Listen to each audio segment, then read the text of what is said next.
Hello students, आज के session में हम स्टार्ट करेंगे। मैं एक्सप्लेनेशन आपको जो दूंगी वो है preparation of partnership final account का प्रिपरेशन कैसे करते हैं हम उसके बारे में स्टडी करेंगे डिटेल में।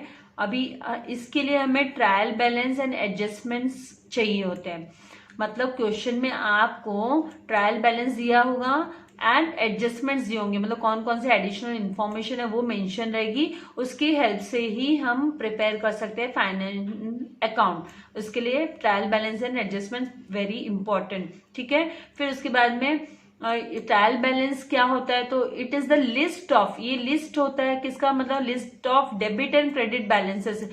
पूरे के पूरे डेबिट एंड क्रेडिट बैलेंसेस की लिस्ट होती है जब हम लोग लेजर अकाउंट क्लोज करते हैं। क्या कौन से लेजर अकाउंट्स क्लोज करते हैं तो हमको बैलेंसेस मिलते हैं। वो बैलेंसेस सबके सब हम फॉरवर्ड करते हैं ट्रायल बैलेंस में, और ट्रायल बैलेंस में फॉरवर्ड करते हैं as per the debit balance है तो डेबिट में आएगा, क्रेडिट बैलेंस है तो क्रेडिट में आएगा। तो इस तरीके से हम ट्रायल बैलेंस को प्रिपेयर करते हैं। लेकिन आपको यहाँ पे ट्रायल बैलेंस नहीं प्रिपेयर करनी है, आपको ट्रायल बैलेंस ऑलरेडी क्वेश्चन में दी रहेगी। फाइनल अकाउंट प्रिपेयर करना है आपको, आपका मेन क्वेश्चन है फाइनल अकाउंट प्रिपेयर करना, ठीक है। फिर बाद में फाइनल अकाउंट आपको पता है, आप सभी जानते हैं फाइनल अकाउंट कब प्रिपेयर करते हैं हम, at the end of the year. ये कब प्रिपरेशन होती है इसकी, at the end of the year. और एवरी ईयर बिजनेसमैन हर साल अपना फाइनेंशियल पोजीशन चेक करेगा। Every businessman will check, right. क्यों, उनका मोटो होता है ना, क्या मोटो होता है, हम सब जानते हैं कि उनका मोटो होता है कि उनको ग्रॉस प्रॉफिट और ग्रॉस लॉस जानना होता है। तो ये ग्रॉस प्रॉफिट ग्रॉस लॉस कहाँ से पता चलता है, ये ट्रेडिंग अकाउंट में हम सारे जब बैलेंसेस ट्रांसफर करते हैं, एंटर करते हैं, उसके बाद में हम उसको क्लोज डाउन करते हैं तो हमको इधर ग्रॉस प्रॉफिट मिलता है नहीं तो ग्रॉस लॉस मिलता है। हमने डिस्कस किया था पार्टनर्स कैपिटल जब मैं आपको सिखा रही थी, मेथड सिखा रही थी, राइट। तो उस टाइम पे भी मैंने बोला था कि जब ये है ना आपका क्रेडिट बैलेंस होता है, तो मैंने वर्ड क्रेडिट बैलेंस आपको सिखाया था। तो यहाँ पे जब ट्रेडिंग अकाउंट में आपका क्रेडिट बैलेंस होगा तो मतलब आपको ग्रॉस प्रॉफिट है। और अगर आपका डेबिट बैलेंस है, मतलब डेबिट साइड आपका अगर ज्यादा है तो उस केस में आपको ग्रॉस लॉस होने वाला है, ठीक है। फिर बाद में हम प्रिपेयर करते हैं प्रॉफिट एंड लॉस अकाउंट। अब ये प्रॉफिट एंड लॉस अकाउंट का यूज क्या है, हाउ इट इज यूजफुल, तो it will give us what, net profit का इंफॉर्मेशन या नेट लॉस, कि हमारी फर्म को नेट लॉस हुआ है क्या नेट प्रॉफिट हुआ है। मतलब सारे एक्सपेंसेस एंड इनकम को हम ये डिडक्ट करने के बाद में हमको जो नेट मिलता है अमाउंट, वो हमारा नेट प्रॉफिट नहीं तो नेट लॉस होता है। तो ये भी इसी तरीके से, अगर हमारा क्रेडिट बैलेंस है तो हमको नेट प्रॉफिट होगा, मतलब क्रेडिट साइड ज्यादा है तो नेट प्रॉफिट होगा, और अगर आपका डेबिट साइड ज्यादा है तो आपको लॉस होगा। तो इस तरीके से ये यहाँ पे profit and loss and trading account हमको नेट प्रॉफिट एंड ग्रॉस बताते हैं, ठीक है। फिर उसके बाद में बैलेंस शीट हमको क्या शो करती है, तो बैलेंस शीट हमको फाइनेंशियल पोजीशन क्या शो करती है, फाइनेंशियल पोजीशन बताती है कि फर्म कितना स्ट्रांगली स्टैंड कर रहा है विद द फाइनेंशियल कंडीशन उसकी कैसी है, कहाँ उसको बैंकरप्ट तो नहीं हो रहा है ना, वो मतलब दिवालिया तो नहीं हो रहा है, इंसॉल्वेंट तो नहीं हो रहा है बिजनेस में कोई पार्टनर। तो ये सब कहाँ से हमको पता चलता है, जब हम बैलेंस शीट प्रिपेयर करते हैं तो बिजनेस की पोजीशन हम पता कर लेते हैं। फाइनेंशियल पोजीशन कैसे पता करते हैं, तो ये एसेट्स एंड लायबिलिटीज हमारी बैलेंस शीट में, आपने सोल्ड प्रोप्राइटर में भी देखा है कि जब बैलेंस शीट आप प्रिपेयर करते हो तो आप अपने राइट साइड में लिखते हो एसेट्स, राइट, और आपके लेफ्ट हैंड साइड में आप लायबिलिटीज मेंशन करते हो। तो यहाँ पे बैलेंस शीट हम प्रिपेयर करते हैं in the form of assets and liabilities, और at the end of the year आपकी ये बैलेंस शीट टैली होनी चाहिए। मतलब आपका एसेट्स का अमाउंट जो आएगा वो सेम इक्वल अमाउंट लायबिलिटीज में आना चाहिए। ये है ना टोटल करने पे, यहाँ पे कोई बैलेंसिंग फिगर नहीं मिलता है आपको, ये टैली होनी चाहिए। इसको क्या बोलते हैं हम लोग, टैली होनी चाहिए। अभी डिटेल में हम ट्रेडिंग अकाउंट स्टडी करेंगे नेक्स्ट। यहाँ पे हम ट्रेडिंग अकाउंट को डिटेल में, ट्रेडिंग अकाउंट क्या होता है, तो trading account is nothing but a nominal account, it is nothing but a nominal account. यहाँ पे ये अकाउंट है ना ट्रेडिंग ऑर्गेनाइजेशन ओपन करते हैं, किस लिए ओपन करते हैं, तो to find out the gross profit और gross loss incur during the year. Already हमने डिस्कस किया। फिर यहाँ पे मैंने पहले से बता दिया कि the debit side of the आपको बोला भी कि अकाउंट क्या होगा, ऑल द जितने भी डायरेक्ट जो है ना मैन्युफैक्चरिंग रिलेटेड एक्सपेंसेस होते हैं, जो डायरेक्टली बिजनेस से रिलेटेड होते हैं, तो ये सारे के सारे डायरेक्ट एक्सपेंसेस हम ट्रेडिंग अकाउंट के डेबिट साइड में मेंशन करते हैं, एंटर करते हैं। ट्रायल बैलेंस से उठा के, एडजस्टमेंट से उठा के, राइट। फिर यहाँ पे credit side of the account क्या शो करता है, तो सारे के सारे क्रेडिट साइड में इनकम्स होती है, जो डायरेक्ट इनकम हो रही है फर्म को, वो सारी की सारी हम ट्रेडिंग अकाउंट के क्रेडिट साइड में शो करते हैं, डायरेक्ट इनकम्स को रिकॉर्ड करते हैं, ठीक है, एंटर करते हैं, रिकॉर्ड करते हैं। फिर इसके बाद में ट्रेडिंग अकाउंट का जो क्रेडिट साइड मोर होता है देन द डेबिट साइड के अमाउंट से ज्यादा क्रेडिट साइड होता है। तो मैंने पहले से ही बोल दिया कि ये आपका क्या होता है, ग्रॉस प्रॉफिट होता है। क्या होता है, मैंने डिस्कस किया, ग्रॉस प्रॉफिट होता है। और अगर ये आपका डेबिट साइड अगर इनकेस वाइस वर्सा का मतलब क्या है कि अगर आपका डेबिट साइड मोर है रेदर देन क्रेडिट साइड से ज्यादा अगर आपका डेबिट साइड आ रहा है, इसका मतलब आपका एक्सपेंसेस हो रहा है, नॉमिनल अकाउंट एक्सपेंसेस हो रहा है, तो फिर इसका मतलब मोर हो रहा है, तो मतलब आपको ग्रॉस लॉस हो रहा है, ठीक है। तो इस तरीके से ग्रॉस प्रॉफिट और ग्रॉस लॉस फिर बाद में कहाँ पे ट्रांसफर होता है, इसका नेक्स्ट स्टेप होता है, मैं इसको बाद में आपको जब भी नोटबुक में मैं आपको सम कराने के पहले इसका प्रोसीजर जस्ट इन जनरल दिखाऊंगी कि ये कैसे ट्रांसफर होता है। अब यहाँ पे जब है ना ग्रॉस प्रॉफिट या ग्रॉस लॉस आया तो उसको बाद में हम उठा के, वो फिगर को उठा के, बैलेंसिंग फिगर ही होता ना ये, तो इसको उठा के हम कहाँ पे ट्रांसफर कर देते हैं, उसको हम प्रॉफिट एंड लॉस अकाउंट में ट्रांसफर कर देते हैं। तो इसकी भी क्रॉस एंट्री होती है। क्रॉस एंट्री मतलब आपका ट्रेडिंग अकाउंट में ग्रॉस प्रॉफिट आपको डेबिट के उधर दिखाई देगा। तो उसको हम जब पार्टनर्स कैपिटल करा रही थी, अगर आपने मेरे प्रीवियस वीडियोस नहीं देखे तो प्रीवियस वीडियो देखिए, और अच्छे से मैंने बड़ी स्लोली वहां पे दिया है कि आप कैसे बैलेंसिंग फिगर को क्रॉस में लेते हो। अभी ये ग्रॉस प्रॉफिट आपका ट्रेडिंग अकाउंट में डेबिट के साइड में बैलेंसिंग फिगर दिखाई देगा। तो ये जब आप प्रॉफिट एंड लॉस में ट्रांसफर करोगे तो उसको क्रेडिट साइड में लिखोगे बाय ग्रॉस प्रॉफिट करके। क्या लिखोगे, by gross profit. Trading account में ये टू ग्रॉस प्रॉफिट करके रहेगा। ये परफॉर्मा में भी हम देखेंगे, आगे परफॉर्मा आने ही वाला है तो उसमें हम इसको देखने वाले हैं। अभी यहाँ पे देखो JR बाटली बॉय क्या बताते हैं ट्रेडिंग अकाउंट के बारे में, ये क्या, how he is defining the trading account. तो इनके हिसाब से ट्रेडिंग अकाउंट क्या है, trading account indicates the results of buying and selling of goods. ये किसके बारे में बताता है कि गुड्स बाय किए हमने या सेल किए, वाइल प्रिपेयरिंग दिस अकाउंट हम the general establishment charges are ignored. अगर जनरल कोई एस्टेब्लिश करने के लिए बिजनेस को कोई चार्जेस खर्चे किए तो उसको इग्नोर किया जाता है। And only the transactions related to the goods are included. मतलब ये डायरेक्ट जो गुड्स रिलेटेड ट्रांजेक्शन होते हैं वो ही इस अकाउंट में हम एंटर करते हैं, बाकी हम एंटर नहीं करते हैं।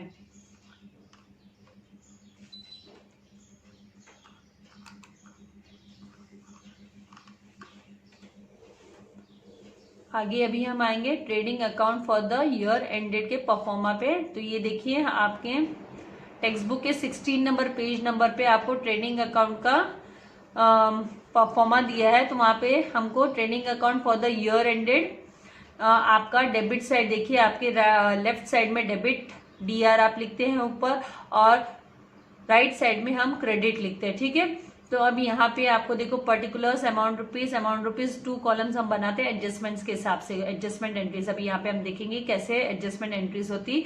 फिर बाय सेल्स यहाँ पे किस तरीके से हमारा होता है एडजस्टमेंट एंट्री, वो देखेंगे। फिर अभी यहाँ पे देखिए आपको 2 ओपनिंग स्टॉक, ये हम ट्रायल बैलेंस में हमको ये स्टॉक दिया रहता है, ट्रायल बैलेंस में स्टॉक दिया रहता है। वो स्टॉक अगर आपको डेट के साथ समझो 1 अप्रैल करके दिया है तो ये आपका क्या हुआ, ओपनिंग स्टॉक हुआ। तो ये आप डेबिट साइड में 2 ओपनिंग स्टॉक करके इसको लिख दोगे। फिर बाद में नेक्स्ट एंट्री आपकी परचेसेस की होगी। परचेस एंड सेल की एंट्री तो आने ही आने वाली है, बिकॉज ये ट्रेडिंग अकाउंट है and it is directly related to buying and selling of goods.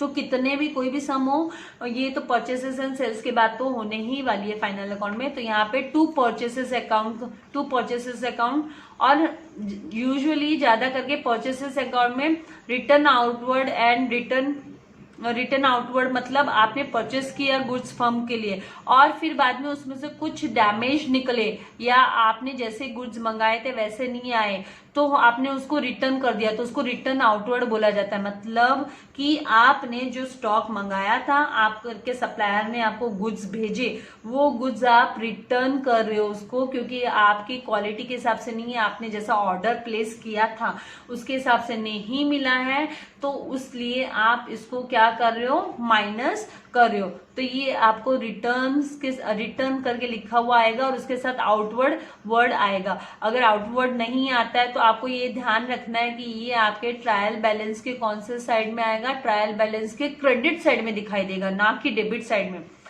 Debit side का जो रिटर्न होता है वो सेल्स रिटर्न होता है, वो सेल्स रिटर्न होता है। ये और भी हम डिटेल में जब क्वेश्चंस करेंगे तो अच्छे से आपको समझ में आ जाएगा। नेक्स्ट हमारा डेबिट में क्या आने वाला है, डेबिट में नेक्स्ट हमारा है कैरेज इनवर्ड। ये डायरेक्ट जब भी इनवर्ड वर्ड आया, कैरेज के साथ क्या आया, इनवर्ड वर्ड आया, तो आपको याद रखना है कि ये ट्रेडिंग अकाउंट में आता है। दूसरा कैरेज आउटवर्ड करके भी होता है, तो आउटवर्ड जब आता है तो हम लोग प्रॉफिट एंड लॉस अकाउंट में शो करते हैं। तो आपको याद रखना है कि और ओनली कैरेज है, मतलब आपका इनवर्ड वर्ड है ही नहीं, आपके ट्रायल बैलेंस में ओनली कैरेज है, तो वो भी आप कंसिडर उसको करते हो, ट्रेडिंग अकाउंट में ही उसको दिखाते हो, ठीक है। अगर स्पेसिफाई नहीं किया तो आपका वो ट्रेडिंग अकाउंट में ही आने वाला है। फिर बाद में टू फ्रेट, ये कूली चार्जेस जैसे, हाँ, तो ये डायरेक्ट वे फीड। टू डॉक चार्जेस, क्या डॉक चार्जेस पोर्ट वगैरह पे जो। फिर टू कस्टम ड्यूटी, ये भी डायरेक्ट रिलेटेड टू गुड्स होता है, इसलिए ये भी ट्रेडिंग अकाउंट में आता है, मेंशन करते हैं हम लोग।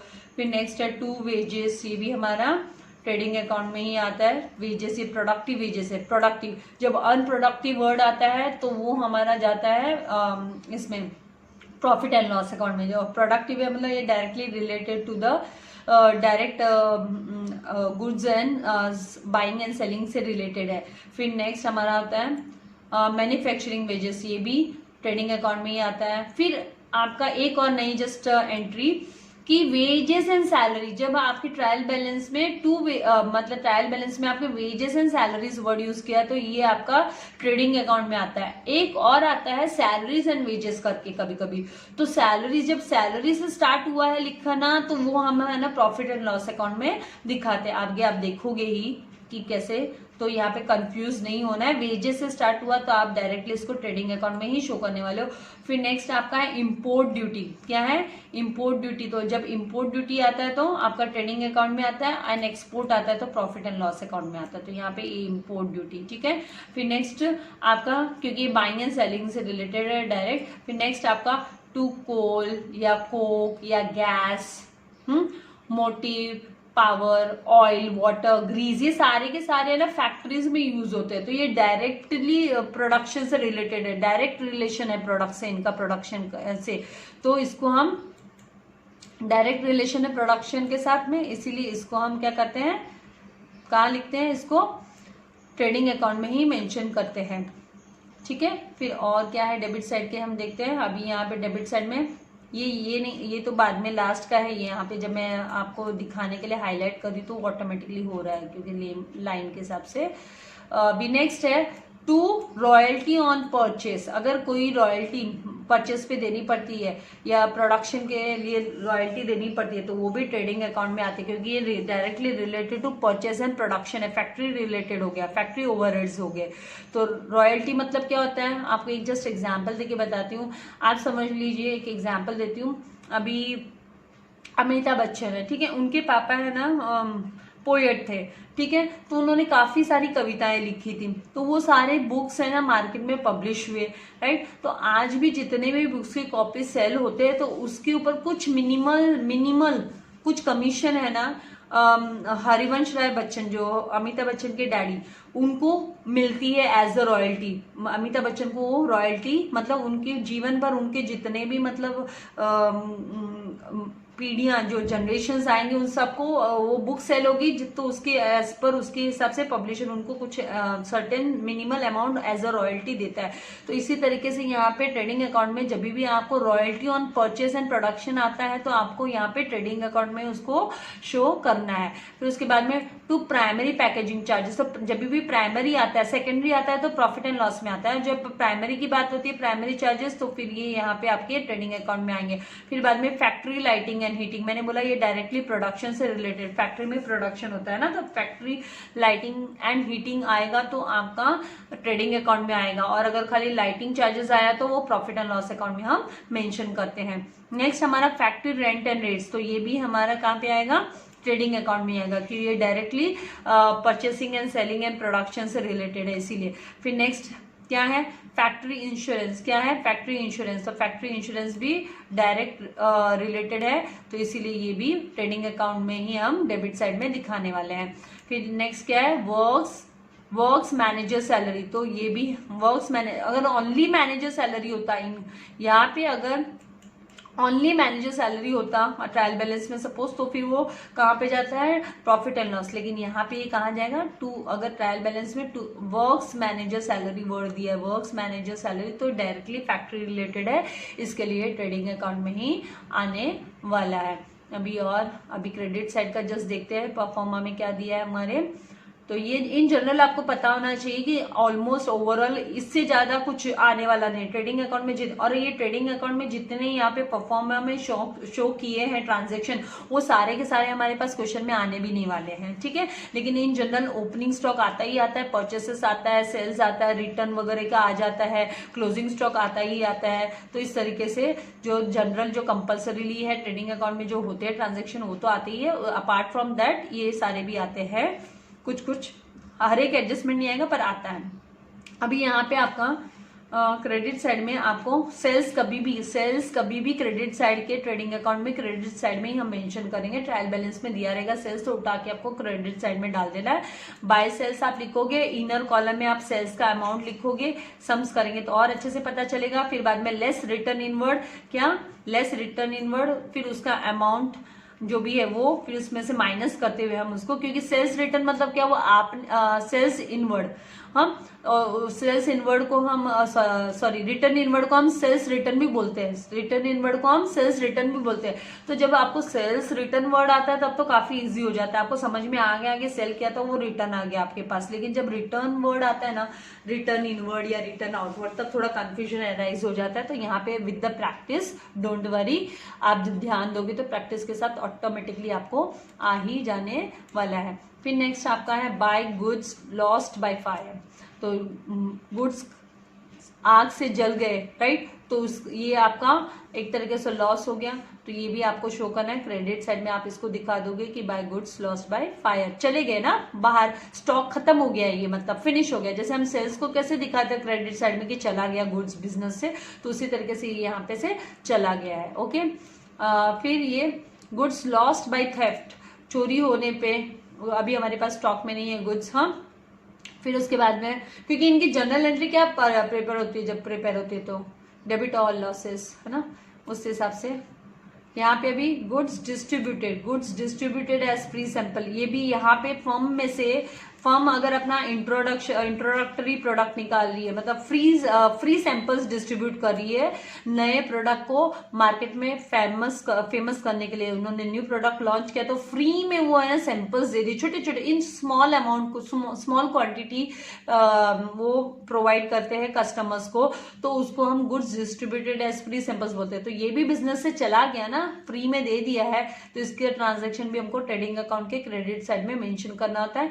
नेक्स्ट है हमारा by goods lost in accident, accident में खत्म हो गए, जब इन ट्रांजिट, जब ट्रांसपोर्ट के टाइम पे गुड्स खत्म हो गए, खराब हो गए, डैमेज हो गए, हाँ, पूरे डैमेज हो गए, कार में आग, मतलब आग लग गई, जल गए, तो ये सब कहाँ पे आता है, क्रेडिट साइड में ट्रेडिंग अकाउंट में आता है। फिर बाद में नेक्स्ट आपका by goods withdrawn by partner, ये this is nothing but drawings, ये क्या है, ये यहाँ पे हमारा ड्राइंग्स है, क्या है ये ड्राइंग्स है। तो ये ड्राइंग्स कहाँ पे आता है आपका, ड्राइंग्स ये आपका ट्रेडिंग अकाउंट के क्रेडिट साइड में ही हम शो करते हैं। फिर नेक्स्ट हमारा ये क्लोजिंग स्टॉक, ये है ना, हमको ट्रायल बैलेंस में नहीं मिलता, ये ट्रायल बैलेंस में नहीं, एडजस्टमेंट, ये क्या है, एडजस्टमेंट है। जैसे return outward and return inward भी एडजस्टमेंट है, ये भी हमारा सॉरी रिटर्न आउटवर्ड इनवर्ड हमको एक्स्ट्रा दिया रहता है। यहाँ पे ये क्लोजिंग स्टॉक है ना, इसका एडजस्टमेंट है, तो हम सीखेंगे कि एडजस्टमेंट के डबल इफेक्ट होते हैं, वो मैं आगे आपको डिटेल में अच्छे से सिखाऊंगी। तो ये क्लोजिंग स्टॉक का एक इफेक्ट तो यहाँ ट्रेडिंग अकाउंट में दिखता है, और दूसरा बैलेंस शीट में हम एसेट्स के अंडर में दिखाते हैं। तो इस तरीके से आपका ये परफॉर्मा है ट्रेडिंग अकाउंट का। और इसको जब हम क्लोज करते हैं, तो अगर आपको मैं बोलूंगी क्रेडिट साइड का बैलेंस ज्यादा है, तो उसको हम क्रेडिट बैलेंस बोलते हैं। क्रेडिट साइड का ज्यादा है, देखो मैं आपको एरो दिखा रही हूँ, क्रेडिट साइड का अगर ज्यादा होता है तो फिर हमने पहले ही बात की थी कि यहाँ पे ये बैलेंसिंग फिगर करके आता है, ये बैलेंस बचता है, हाँ टोटल का, क्योंकि ये टोटल सेम हम यहाँ पे डेबिट साइड में नीचे लिखते हैं और फिर ये ऊपर का सारा टोटल मारने के बाद में माइनस करने के बाद में ये बैलेंसिंग फिगर हमारा ग्रॉस प्रॉफिट होता है। क्या होता है? Gross profit. इसी का उल्टा ग्रॉस लॉस, कि आपका डेबिट साइड ज्यादा है। आपका जब आप डेबिट साइड की टोटल कर रहे हो, डेबिट साइड की टोटल कर रहे हो तो ये आपकी क्या है, ये जो डेबिट साइड की टोटल ज्यादा है तो आप ये डेबिट साइड का सेम अमाउंट इधर क्रेडिट साइड में भी क्या करोगे, कॉपी करोगे, नोट डाउन करोगे। तो ये बाद में यहाँ पे, और ये वाला कम होगा तो यहाँ पे ये बैलेंसिंग फिगर आएगा। क्या आएगा? बैलेंसिंग फिगर आएगा। तो ये बैलेंसिंग फिगर आपका क्या होगा? नथिंग बट ग्रॉस लॉस होगा। तो इस तरीके से आपका ये ट्रेडिंग अकाउंट कंप्लीट हो जाता है। अभी देखिए, मैंने आपको पहले से बोला भी था, फिर भी एक बार यहाँ पे से देख लीजिए। In case combined term of wages and salary, तो आपको क्या ट्रीटमेंट देना है। अगर वेजेस एंड सैलरी दिया है, is given in wages which is wages, तो ये अपीयर होता है, फर्स्ट अपीयर होता है तो ही it should be transfer to the trading account. नहीं तो ये कहाँ पे जाता है? देखो मैंने आपको पहले से ही बताया था जब बोल रही थी। तो when items like salaries and wages दिया है, right, is given in which salary पहले दिखाई दे रहा है। क्या दिखाई दे रहा है? सैलरी पहले दिखाई दे रहा है। तो इसका मतलब it should be transfer to the profit and loss account debit side, जो मैंने आपको मेरे पहले ही जब मैं ऊपर एक्सप्लेन करी थी तो मैं आपको बता चुकी हूँ। तो thank you very much for watching my video. God bless you all my dear students. Subscribe कीजिए, ज़्यादा से ज़्यादा लोगों के साथ शेयर कीजिए और बेल आइकॉन बटन पर प्रेस कीजिए ताकि मेरे लेटेस्ट वीडियो आपको मिल सके। Thank you very much once again.